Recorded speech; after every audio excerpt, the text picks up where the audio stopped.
Em 2016, o desaparecimento de uma garota japonesa na França gerou uma comoção enorme entre os conhecidos dela e também quem via as notícias na mídia.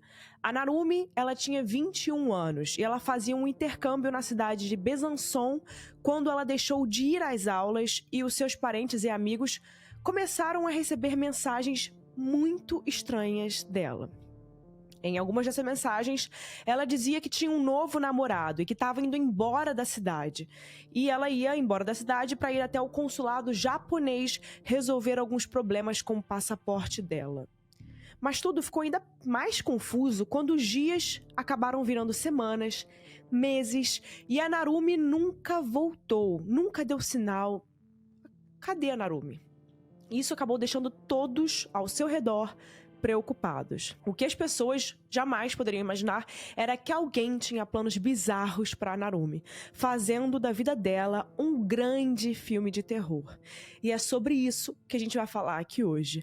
Aqui é Erika Miranda e esse é o podcast Casos Reais. Eu já queria começar pedindo que, se você está escutando a gente, se você gosta da gente, não deixe de acompanhar a gente nas outras redes sociais. Estamos em todas as plataformas. O link está sempre na descrição. E se você quiser mandar uma sugestão de caso, vai lá no meu Instagram, @erica_com_k, Mirandas com S no final, ou no site do casosreaispodcast.com.br, que lá eu sempre vejo as sugestões de caso, porque elas vão direto pro meu e-mail.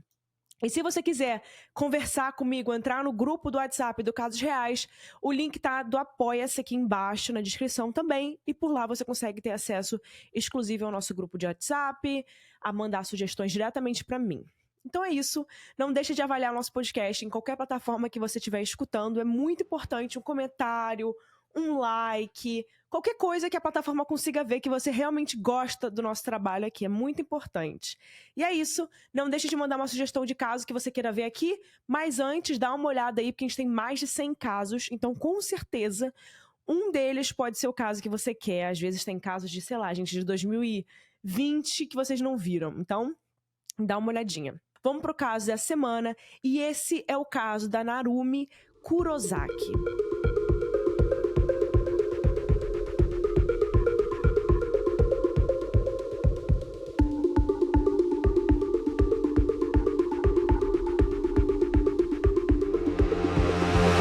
Narumi Kurosaki nasceu no dia 23 de julho de 1995 em Tóquio, no Japão. Ela cresceu só com a mãe, a Taeko, e com as suas duas irmãs mais novas, chamadas Honami e Kurumi. É bem difícil achar informações sobre o pai da Narumi, já que ele e a mãe dela se separaram quando as filhas ainda eram muito novas. E tudo leva a entender que ele não foi um pai presente, porque depois dessa separação, a Taeko teria precisado ali trabalhar muito para conseguir criar as três meninas sozinhas. Vocês imaginam, né? É muito trabalho ser mãe sozinha. Entre os anos de 2011 e 2014, quando a Narumi tinha entre 16 e 19 anos, ela estudou na Escola Metropolitana Kokusai, de Tóquio. A mãe conta que a Narumi era muito curiosa e, além de ser muito estudiosa, ela adorava natação, dança e também tocava piano. Quem conhecia ela dizia que a Narumi era muito sociável, gentil, pontual e uma aluna, assim, brilhante. A mãe e as irmãs também contam que, como a vida delas era bem simples, a Narumi ela estudava muito para entrar em uma universidade do estado ou conseguir alguma bolsa de estudo, para ela ter a oportunidade ali de crescer na vida e conquistar as coisas dela. Com toda a sua dedicação, assim que ela terminou o ensino médio, em 2014, ela entrou na Universidade Pública Tsukuba, que ficava a mais ou menos 1 hora de distância de onde ela morava antes. Então, ainda era bem perto. Além de ser bem estudiosa na faculdade, a Narumi também era sociável e adorava festas. E foi em uma dessas festas, inclusive, que ela conheceu uma pessoa bem importante nessa história de hoje, o chileno Nicolás Zepeda Contreras. A festa aconteceu no mês de outubro de 2014 e o Nicolás era o DJ. Sobre ele, o Nicolás ele nasceu na cidade chilena de Temuco, em 11 de dezembro de 1990. Ou seja, ele era 5 anos mais velho que a Narumi. E antes de se mudar para o Japão, para estudar na Universidade de Tsukuba, o Nicolás ele já tinha estudado administração na Universidade do Chile. Ele era muito inteligente e se destacava, sendo até assistente dos professores na universidade japonesa. Além disso, o Nicholas era filho de uma família muito influente. O seu pai, o Humberto, era dono de uma companhia telefônica. A sua mãe, Ana Luz, era engenheira e trabalhava para um senador chileno. E assim como a Narumi, ele tinha 2 irmãs, só que as irmãs dele eram gêmeas. Ele e a Narumi se deram muito bem. Eles começaram a sair, começaram a ficar muito próximos, e já em fevereiro de 2015, os dois estavam namorando. Nessa época, a Narumi tinha 20 anos, enquanto ele tinha 25 e estava no seu último ano na Universidade de Tsukuba. Em setembro de 2015, o Nicholas até levou a Narumi para poder conhecer a família dele lá no Chile. Eles passaram um mês por lá e em outubro voltaram para o Japão. O relacionamento durou todo o ano de 2015. E no fim daquele ano, o Nicholas se formou e se despediu temporariamente ali da namorada para poder voltar para o Chile. Mas essa despedida não durou muito tempo. Quando em abril de 2016, o Nicholas renovou o seu visto para o Japão e dessa vez ele foi para o país com a intenção de trabalhar, ou seja, de ficar bem mais tempo. O relacionamento dos dois seguiu firme. Mas nem tudo foi tão fácil para o Nicholas, porque ele não conseguia encontrar um emprego. Até que em agosto de 2016, uma novidade incrível surgiu na vida de Narumi. A de um intercâmbio para a França com bolsa de estudos. Nossa, um sonho de qualquer jovem, né, gente? Um intercâmbio com bolsa. E como ela sempre viveu em uma família muito simples, humilde, ela acabou vendo essa oportunidade como única e ela se mudou para a Europa. Já o Nicholas, ali frustrado por não achar um emprego, acabou decidindo voltar para o Chile. Naquele mesmo mês, ela foi para a França, para o município de Besançon, onde ficava a Universidade de Franche-Comté. E ela tinha acabado de fazer 21 anos e agora estava se preparando para o desafio de encarar sozinha um novo país, nova língua e nova cultura. Lá ela começou a estudar francês e se inscreveu para fazer aulas de economia no ano seguinte, que seria 2017. A Narumi, ela passou a morar sozinha no segundo andar de um apartamento de estudantes que ficava no próprio campus da universidade. Ela e o Nicholas ainda tentaram manter o relacionamento à distância, mas aquilo acabou não funcionando. Então, em outubro de 2016, eles terminaram. O término acabou sendo decisão da Narumi e ela parecia bem feliz na mudança, na vida nova, vivendo ali em Besançon, com novos amigos e uma nova rotina de estudos, aulas e etc. Agora, solteira, ela também encontrou um novo crush chamado Arthur Del Piccolo, que estudava mecânica e tecnologia. Em pouco tempo, ela acabou ali se aproximando do Arthur e eles começaram a namorar. Tudo parecia ir muito bem naquela fase da Narumi, apesar dos desafios que ela encontrava por estar sozinha em outra parte do mundo, longe da família, vida de estudante internacional. Mas, infelizmente, tudo mudaria de forma drástica para ela no final daquele ano. Era dia 4 de dezembro de 2016, um domingo. Já faziam 4 meses que ela estava na França e a Narumi tinha começado a fazer aulas de dança aos finais de semana. Naquele dia, ela teve essa aula até as 4 horas da tarde e depois voltou para o seu apartamento no campus. Até que na madrugada do dia 4 para o dia 5, uma coisa muito bizarra aconteceu. Eram 3h20 da manhã, quando alguns estudantes que moravam no mesmo apartamento acordaram ouvindo gritos de uma mulher e um baque muito alto.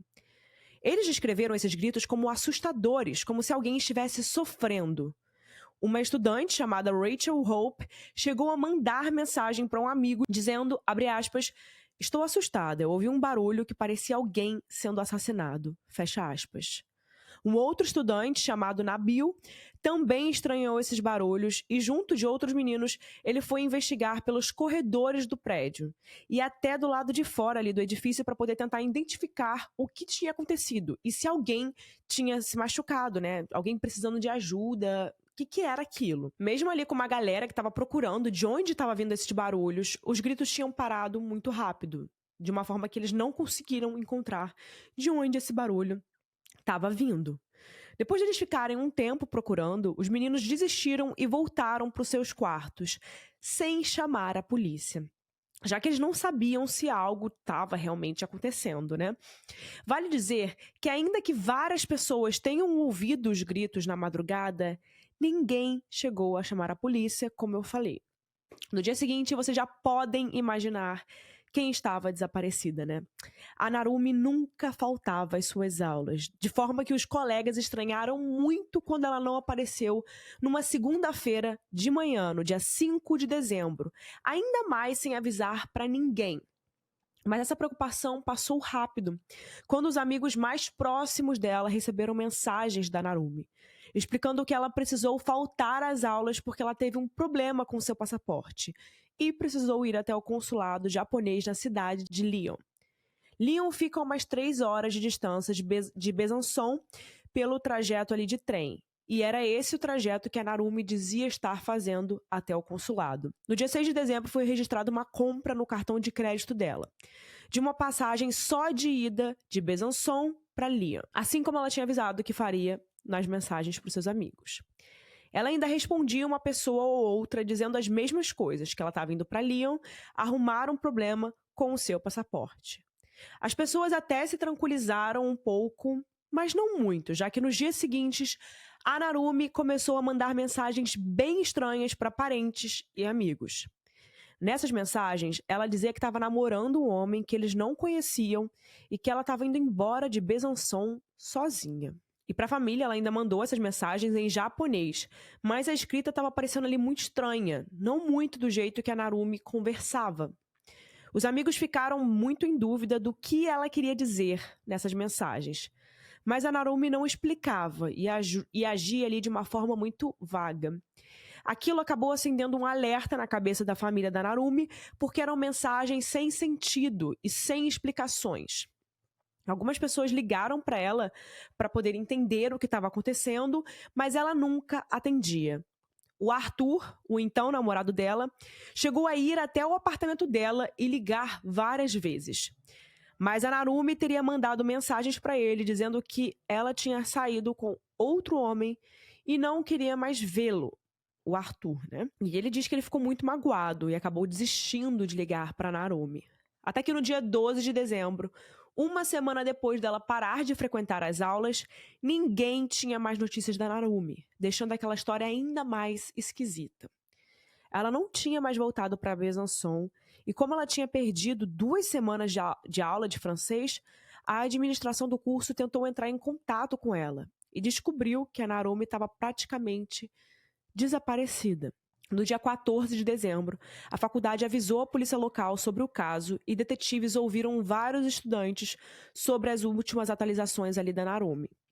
Os estudantes contaram sobre a madrugada do dia 5 de dezembro, aquela madrugada que eles ouviram, né, no apartamento estudantil, e na estranha movimentação da Narumi nos dias seguintes.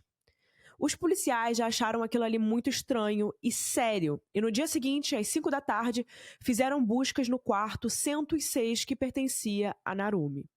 Quando eles entraram, eles não viram nada demais. O quarto estava bem arrumado, mas de acordo com os amigos dela, isso não era muito a cara da Narumi. Apesar dela ser muito organizada com seus estudos, os amigos falam que o quarto dela vivia ali bagunçado. Eles encontraram no quarto o único casaco de inverno da Narumi, o que era muito estranho, já que o inverno estava bem perto e não fazia muito sentido ela ter ido viajar sem ele. Eles também acharam o notebook dela e a carteira, que tinha mais de 500 euros em notas. E enquanto eles analisavam o que estava faltando nas coisas da Narumi, eles perceberam que um cobertor, uma mala, o passaporte e o celular dela não estavam no quarto. Eles pegaram também algumas digitais de objetos, como de uma caneca, garrafinha de água, roupas e até a pia do banheiro, e levaram tudo para análise. Ao seguirem o que ela dizia nas mensagens, os policiais entraram em contato com o consulado japonês de Lyon para poder saber se ela realmente passou por lá. Mas eles descobriram que não, e que o consulado nem resolve questões envolvendo passaportes. E isso acabava ali com aquela história contada nas mensagens, de que ela teria ido para lá com esse objetivo. Mas então, o que ela foi fazer nessa outra cidade? E será que ela realmente teria feito essa viagem? Bom, a partir disso, eles descobriram a informação que eu contei para vocês sobre a passagem de trem comprada pelo cartão dela, confirmando essa viagem. Mas tinha algo ali ainda mais estranho sobre isso. Os detetives, eles interrogaram passageiros que estavam ali, estariam sentados perto da Narumi nesse trem, mas nenhum deles disse se lembrar de ver uma mulher parecida com ela naquela viagem. Gente, vamos combinar, é uma viagem de 3 horas, então era bem possível que pelo menos uma pessoa conseguisse reconhecer a Narumi por fotos. Mas isso não aconteceu. A história acabou ficando cada vez mais confusa e os detetives cada vez mais perdidos. E foi então que eles decidiram voltar os seus olhares para um possível crime. Como até então ela estava namorando com o Arthur Del Piccolo, ele logo se tornou o principal suspeito do desaparecimento e foi chamado para interrogatório. O Arthur, nessa conversa, ele foi muito prestativo e já deu o seu álibi para o dia em que ela desapareceu, que foi rapidamente confirmado pela polícia. Ele ainda contou para os detetives sobre o Nicholas e trouxe uma visão muito diferente sobre o ex-namorado da Narumi. Ele conta que o Nicholas era extremamente ciumento, possessivo e já tinha até hackeado a conta do Facebook do próprio Arthur, gente, por ciúmes. Os policiais já acharam essas informações muito bizarras sobre o Nicholas, né? Mas como ele estava ali morando no Chile, e eles confirmaram que naquele momento ele estava sim no Chile, eles pensaram que seria muito improvável que ele tivesse qualquer envolvimento com esse desaparecimento. E foi aí que tudo mudou quando foram concluídas as análises daquelas digitais coletadas lá no apartamento da Narumi. Os policiais fizeram vários testes e eles compararam com DNAs da Narumi e do Arthur. Mas o resultado dizia que aquele era um outro DNA masculino. E pasmem ou não, mais tarde os policiais confirmaram que as digitais eram mesmo do Nicholas. Mas no primeiro momento isso ainda parecia bem estranho, porque ninguém sabia de nada sobre o Nicholas ter ido até a França visitar a ex-namorada. Bom, e a partir daqui, quando a polícia começava a investigar mais sobre o antigo relacionamento do Nicholas com a Narumi, aquelas coisas que o Arthur falou sobre ciúmes e possessão vêm à tona.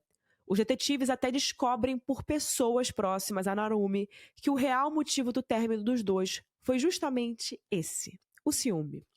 Uma das irmãs da Narumi contou para os policiais que o Nicholas era muito controlador. Ele entrava nas redes sociais da Narumi, mandava mensagens se passando por ela e excluía todos os amigos homens dessas redes. As irmãs também contaram que ele nunca deixava a Narumi sozinha e ficava o tempo todo controlando onde e com quem ela estava. Então, quando eles terminaram, para muita gente que era próxima da Narumi, e óbvio, principalmente para ela, aquilo foi um alívio, já que ela tinha conseguido sair desse relacionamento bem problemático e que, né, muita coisa ali que ele fazia com ela, enfim. Infelizmente, mesmo depois do término, o terror da vida dela não acabou e o Nicholas continuava perturbando ela, mandando mensagens, indo atrás dela, assediando, né? E quando ela já estava na França, ele chegou a mandar um vídeo olhando fixamente para a câmera e dizendo ameaças, falando que ia, abre aspas, acabar com o novo estilo de vida de Narumi, fecha aspas. Ou seja, uma vida sem ele, né? O vídeo ele não existia mais, mas a Narumi comentou sobre esse vídeo com as irmãs e dizia para todo mundo que o Nicholas não superava esse fim do namoro. E mesmo do Chile, ele vivia tentando saber sobre a vida dela, até hackeando, né, como eu disse, o Facebook do Arthur, como ele já tinha contado para a polícia. Agora, o objetivo dos detetives, então, era verificar se o Nicholas esteve na França recentemente. E vocês podem até se perguntar, não dá para rastrear o celular da Narumi e saber se ele estava com o aparelho? E a resposta é que sim. A partir do momento em que a polícia foi montando esse cenário de um possível crime contra a Narumi, eles rastrearam o número do celular. Não tinha como saber exatamente onde ele estava. Talvez estivesse ali desligado ou sem bateria, mas dava para saber onde o celular esteve nos últimos dias pelo GPS. A última vez que ele estava emitindo a sua localização, normalmente sem interrupções, foi no dia 4 de dezembro, o domingo antes do desaparecimento da Narumi. E ele deu como localização um hotel-restaurante chamado La Table, de Gustave, que ficava a meia hora de Besançon. em uma região chamada Ornans. Os detetives foram até esse restaurante para poder checar se tinha algum registro da Narumi por ali. Para surpresa deles, foi bem fácil ligar os pontos, já que naquele dia, 4 de dezembro, uma conta de um casal foi paga com um cartão de crédito chileno. Isso fez com que os detetives pedissem acesso às câmeras e lá estavam eles. Narumi e o Nicolas tinham jantado juntos naquele dia, perto das 9 horas da noite. Agora tudo se encaixava, né? Já que eles tinham uma prova física de que o Nicolas esteve na França no dia do desaparecimento da Narumi. Os detetives também foram atrás de câmeras na região do restaurante e descobriram que lá pelas 10 horas da noite, eles entraram em um carro e foram até o apartamento da Narumi, lá em Besançon. E com mandatos para poder explorarem mais câmeras de segurança, eles tiveram acesso a uma câmera que mostrava o casal entrando no prédio da Narumi às 22h50.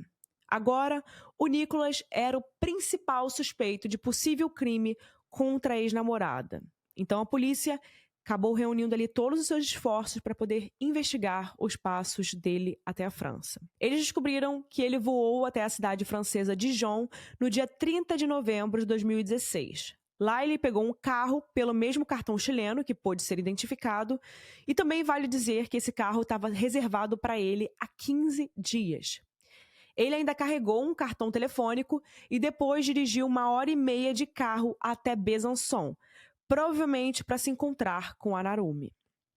Ele passou a noite no dia 30 na cidade de Besançon e depois voltou para Dijon no dia 1º de dezembro, onde ele parou no mercado e comprou uma lata de 5 litros de combustível, um detergente com cloro e uma caixa de fósforos. E vamos combinar que isso por si só já é muito estranho, né, gente? Se você escuta casos reais, você está ainda mais achando estranho, você já sabe onde isso vai terminar, né? Se você escuta aqui, você já sabe. Na tarde do dia 1º, o GPS do carro alugado também mostrou que ele andou por umas estradas naquela região, passeando por riachos e por florestas. No dia 2 e 3, ele alugou um quarto no La Table de Gustave, onde mais tarde ele se encontraria com a Narumi. E o cartão dele ainda foi registrado numa loja de roupas, onde ele comprou uma jaqueta azul. No dia seguinte, como a gente agora já sabe, ele combinou com a Narumi de jantarem ali, onde ele inclusive estava usando a nova jaqueta azul. Mais tarde, ele acabou levando ela para o apartamento estudantil dela em Besançon e ele ainda dirigia em uma velocidade acima do permitido naquela região.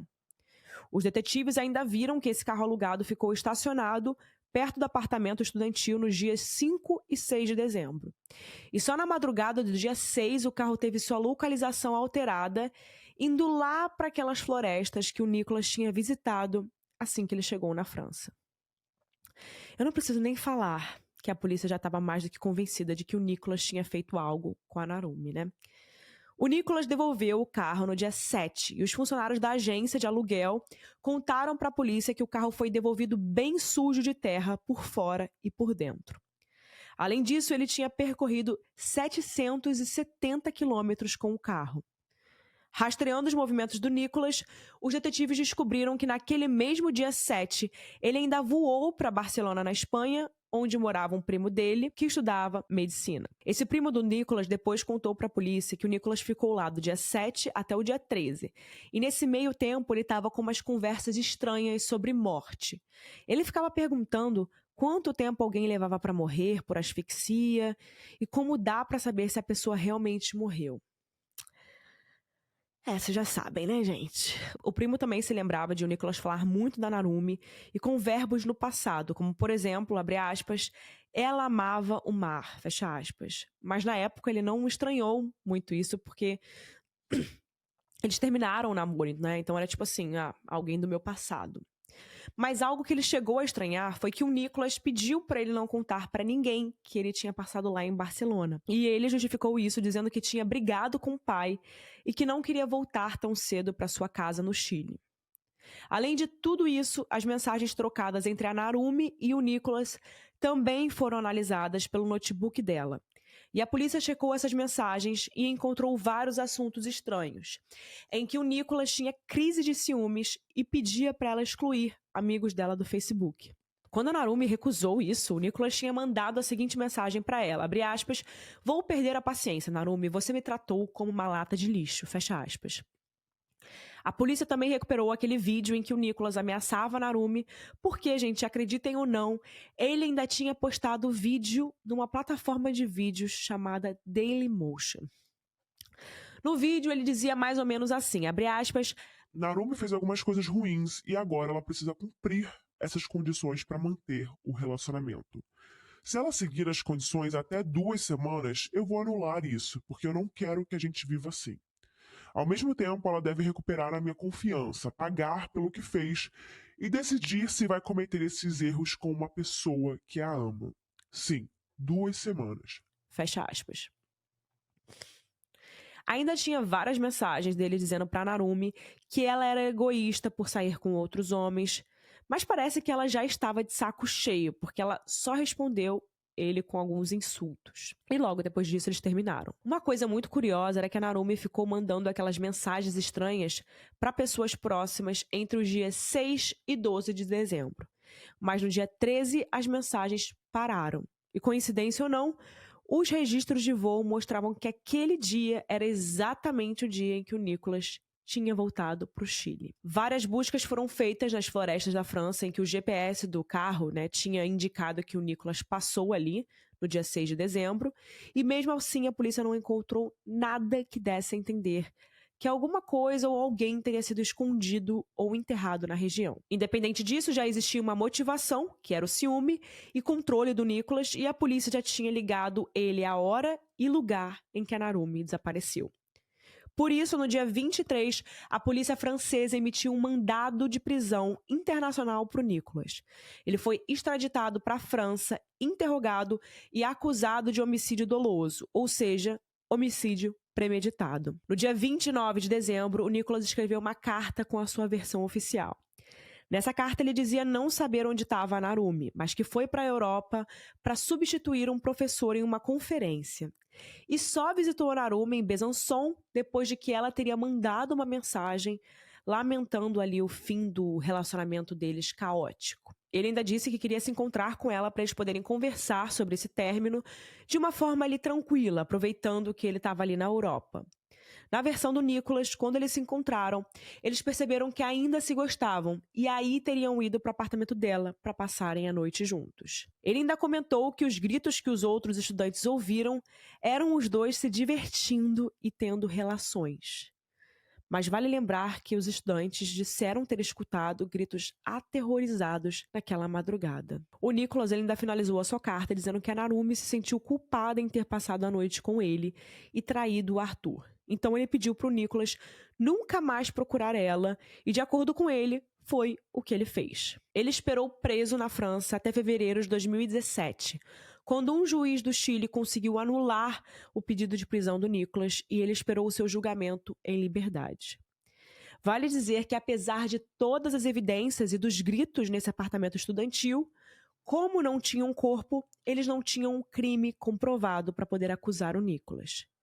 Enquanto isso, mais buscas foram feitas atrás da Narumi, mas nada era encontrado. Pro desespero da família dela. O Nicholas ele chegou a ser levado para o interrogatório na França em 2019, mas ele se declarou inocente das acusações. E mais uma vez, por influências chilenas, o processo foi adiado. O julgamento do Nicholas começou só em julho de 2020, quando ele finalmente foi extraditado para ser julgado nas leis francesas. Aqui o Nicholas ele já tinha 30 anos e faziam quase 4 anos desde que a Narumi tinha desaparecido. E a polícia ainda não tinha a menor pista de onde ela ou o corpo dela poderia estar. No julgamento, a defesa dele dizia exatamente o que ele tinha dito naquela carta, que ele foi para a Europa para uma conferência e acabou encontrando com a Narumi para eles conversarem melhor sobre o término. Ele diz que a última vez que a viu foi no apartamento estudantil, na manhã do dia 5 de dezembro, e que não fazia ideia de onde ela estava. Essa versão do Nicholas ela foi desmentida, porque a gente também já sabe que o GPS do carro alugado mostrou que entre o dia 5 e o dia 6, ele continuou na região do apartamento. Sobre isso, o Nicholas respondeu que já tinham se passado 4 anos, então ele não lembrava de detalhes. E a advogada dele ainda dizia que não tinha um corpo nesse caso e o Nicholas estava sendo acusado de um crime que a polícia nem sabia se tinha sido cometido. Mas, gente, vale dizer que os policiais sempre defenderam a ideia de que um crime aconteceu. E se tem alguém que sabia ali onde a Narumi estava, seria o Nicholas, né? Porque ele foi a última pessoa que viu ela com vida, tem câmera, tem tudo ali. E a gente já sabe, a gente já trouxe aqui casos, né, como o caso da Elisa Samúdio, que não tem corpo, né, mas tem crime. O crime aconteceu, né? Você consegue comprovar por várias provas que o crime aconteceu. Enfim, ele teve vários momentos de surto no julgamento, chorando, gritando e até falando que queria saber aonde a Narumi estava. Ele ainda passou por vários testes psicológicos e vários desses testes apontaram que ele tem traços de personalidade narcisista, controladora e que ele também tinha dificuldade de sentir empatia. Já o pai e amigos próximos do Nicholas diziam que ele era um homem bom e que não cometeria um crime como esse. Claro, né, gente? Claro que eles vão dizer isso. Já a acusação contava que ele tinha decidido há semanas que iria tirar a vida da Narumi e colocou o seu plano em prática, atraindo ela até o restaurante e depois levando ela para casa. E como o apartamento dela não tinha nenhum resquício de sangue, os detetives deduziram que ele tirou a vida da Narumi asfixiando ela. Vale dizer que no tribunal, a acusação levou o depoimento de 2 estudantes que disseram para a polícia terem visto o Nicholas no prédio da Narumi no começo de dezembro. E que isso chamou a atenção delas porque ele parecia ali estar tentando se esconder. Essas meninas foram praticamente as únicas testemunhas que viram o Nicholas por lá. Depois, ele teria colocado ela dentro de uma mala grande, colocando o corpo no carro e dirigido até uma área florestal. A acusação ainda falou das compras suspeitas que ele fez e aqueles passeios ali por áreas florestais, né? Logo que ele chegou à França, porque ele não tinha muito motivo para sair explorando florestas e regiões perto de lagos, que é como ele fez, né? E também sobre as compras, o Nicholas disse que comprou produtos de limpeza para o carro alugado e combustível para ter uma reserva de emergência. Mas a gente já sabe que isso de limpar o carro não aconteceu, já que existiam depoimentos dos funcionários dessa empresa do carro que contaram que esse carro chegou super sujo de terra. Então não faz muito, uma coisa não bate com a outra, né? E também foi confirmado que o Nicholas se passou pela Narumi nos dias após o desaparecimento dela, tentando enganar a família e amigos dela para ele ter tempo de chegar ao Chile e conseguir um álibi. Para isso, eles tinham uma evidência crucial. Quando a Narumi comprou a passagem de Besançon, quando a Narumi, né, Narumi entre aspas, comprou a passagem de Besançon para Lyon, naquela conversa de ir até o consulado, a passagem realmente foi comprada no cartão dela, mas o IP da compra era de Dijon, onde o Nicholas tinha se hospedado. Sobre o celular dela, como nunca foi encontrado, a única coisa que a polícia tinha era pontos de localização em que ele esteve.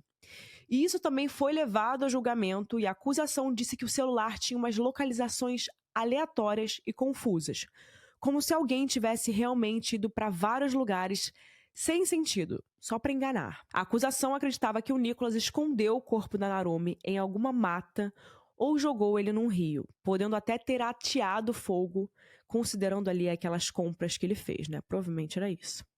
Mas quanto a isso, eram só suposições. As mensagens mostrando que ele era um namorado bem abusivo e controlador também foram expostas no tribunal. Esse julgamento teve uma repercussão imensa e uma cobertura também muito grande, até porque ele estava envolvendo 3 países, o Japão, a França e o Chile.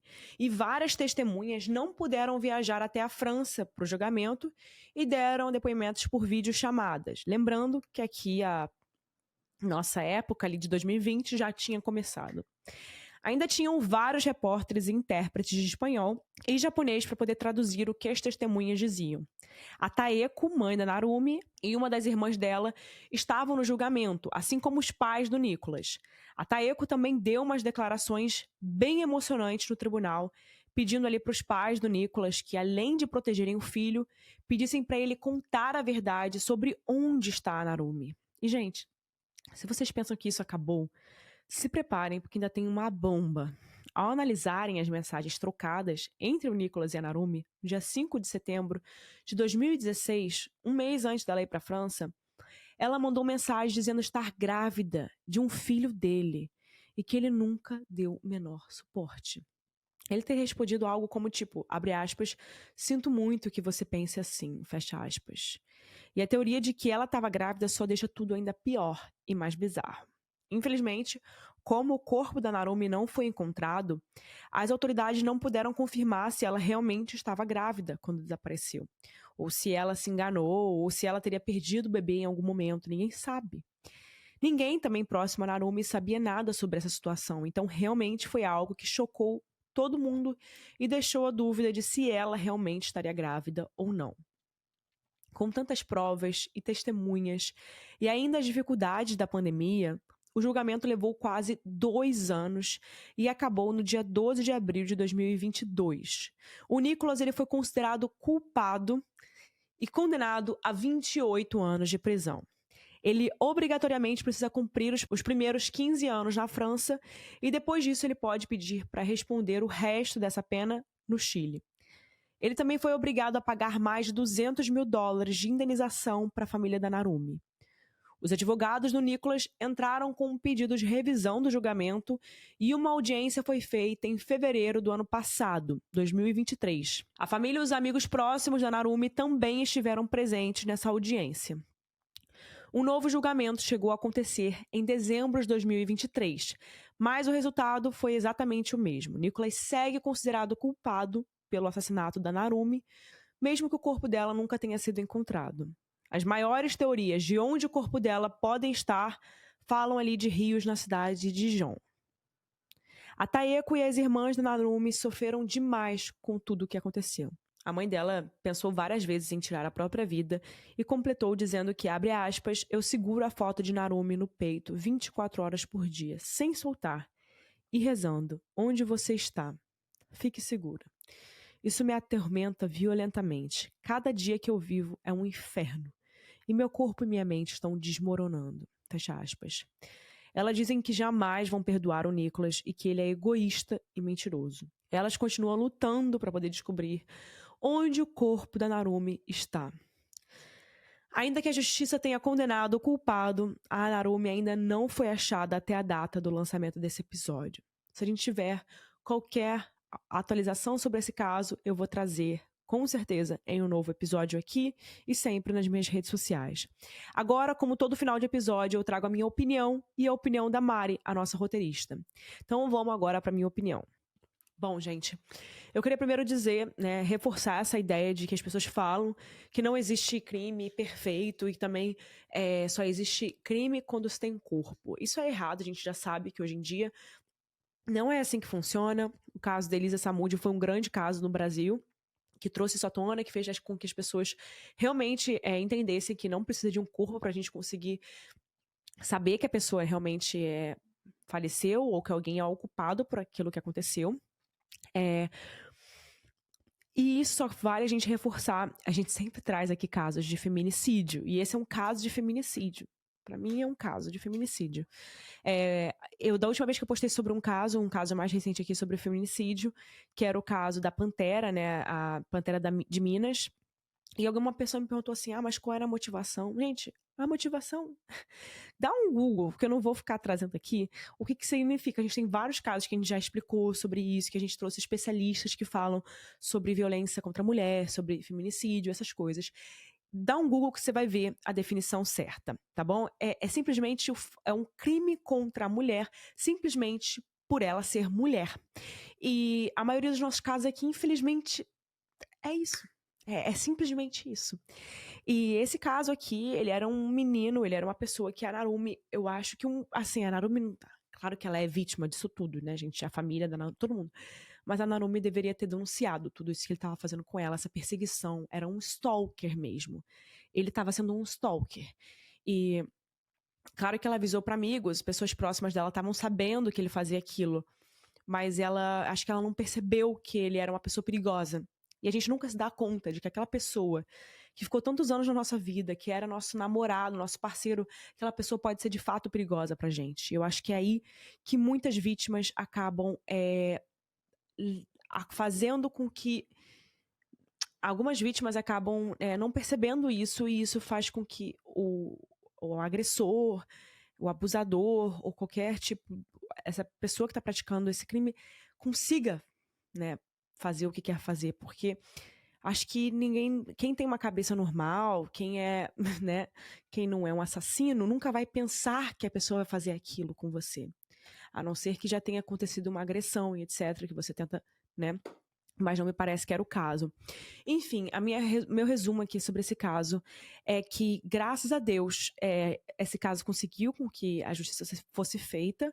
Claro, eu acho que seria muito incrível se a gente descobrisse o que aconteceu de fato com a Narumi, se a gente encontrasse alguma coisa dela. Eu tenho quase certeza que ele tacou fogo na Narumi, no que restou dela, porque tudo aquilo que ele comprou não foi à toa. E também o fato de ninguém conseguir encontrar o corpo dela, eu acho que isso explica muita coisa. Eu acho que ele realmente tacou fogo nela. E eu descobri esse caso pela minha professora de espanhol, porque ela sempre procura casos que... Ela sempre tenta trazer temas que eu vou gostar de escutar, e provavelmente ela vai estar escutando esse episódio, que ela gosta de escutar casos reais. E ela sempre tenta trazer coisas interessantes que eu vou gostar de pesquisar e etc. Ela trouxe esse caso. Então é isso, gente. Agora vamos para a opinião da Mari. A Mari vai dar a opinião dela sobre esse caso. Mari, o que você tem para dizer? Oi, gente, eu sou a Mari e eu vim trazer minha opinião e algumas curiosidades sobre o caso da Narumi. Esse é um caso muito triste e eu acho que ele serve muito pra gente ficar atento com sinais de alerta em qualquer tipo de relacionamento que possa parecer mais abusivo ou que saia um pouco da linha, que passe dos limites. Porque é muito triste que uma menina tão jovem tenha tido sua vida tirada de uma forma tão brutal e que até hoje a família dela não tenha respostas concretas do que aconteceu. Sobre curiosidades, eu queria falar que 2 amigas do Nicholas foram interrogadas pela polícia e elas também deram seus depoimentos no tribunal. As 2 teriam sido abordadas pelo Nicholas e ele teria pedido para elas traduzirem algumas mensagens para o japonês, já que elas sabiam escrever em japonês melhor do que ele. Curiosamente, ou não, né, isso aconteceu justo naquela semana de dezembro que a Narumi desapareceu.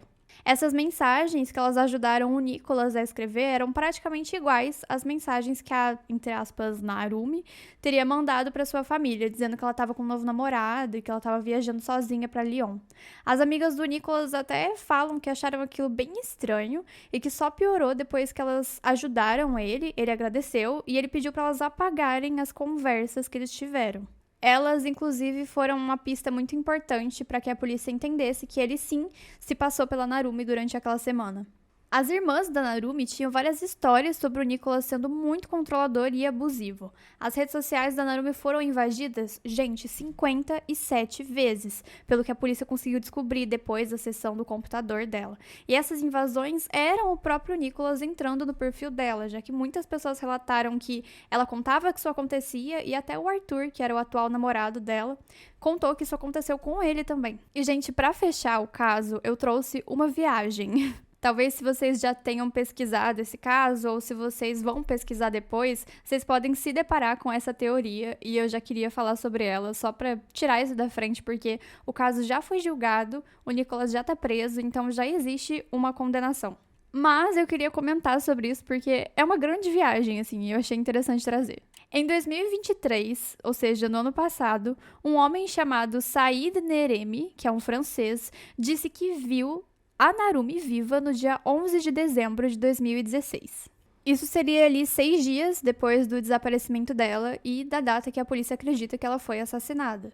Deu uma declaração falando que a Narumi estava viva, porque ele viu ela nesse restaurante conversando com um soldado francês. Ele disse que ela estava do lado desse soldado, chorando e repetindo que ela não podia ficar naquele lugar, ou seja, enfim, na cidade de Besançon. E ele ainda completa dizendo que ele é fisionomista e que ele nunca esquece os rostos que marcaram ele e que quando ele viu as notícias sobre a Narumi, ele tinha certeza que era ela.